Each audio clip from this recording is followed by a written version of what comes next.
Franklin, New Hampshire is famous for being the meeting point of the Pemigewasset River and the Winnipesaukee River, which joined to form the Merrimack here in Franklin.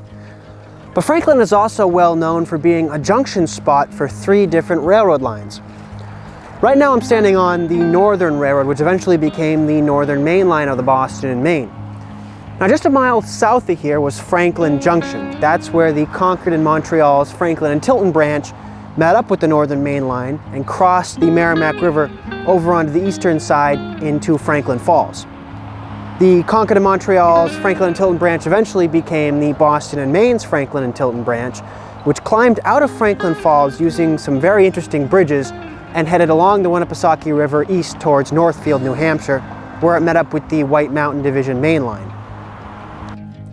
The covered bridge across the Merrimack River at Franklin Junction closed in 1936 due to flood damage, which effectively made the Franklin and Tilton Branch a dead-end line, accessible only from the Northfield side. Nevertheless, the mills at Franklin Falls were an important source of revenue for the Boston and Maine, and the branch stayed in service from Northfield to Franklin Falls until 1972. These were lighter rails, and so weight restrictions severely limited the types of locomotives that could be used on the Franklin and Tilton. In the steam era, these were smaller G10 and G11 class switcher steam locomotives, and later diesels like the EMD SW1 took over in the 1950s, 60s, and 70s. 2 bridges on the Franklin and Tilton also limited the weight of locomotives that could be used.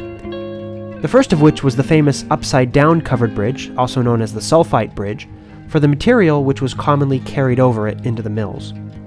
The second bridge was the wooden pile trestle which spans the Winnipesaukee River downtown.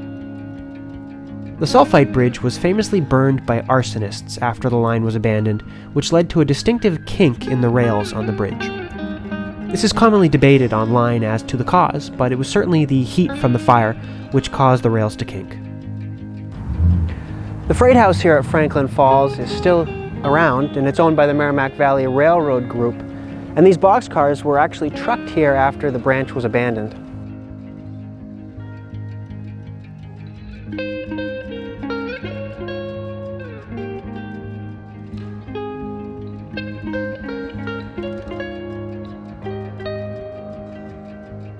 We're back here on the western side of the Merrimack River, the Northern Railroad side of the river, in Franklin proper. And here's a great example of another railroad junction here in Franklin. This turntable was used to turn locomotives that were used on the Bristol branch of the Northern Railroad, which later became the Bristol branch of the Boston and Maine, which departed here in Franklin and headed up along the Pemigewasset River about 13 miles to the town of Bristol. Now this is a pretty small turntable, as you can see, and probably would have only been used to turn 440 or even 260 type steam locomotives. The Bristol branch was abandoned because of the floods of 1936 and was last used in March of 1936, and so this turntable became useless after that point.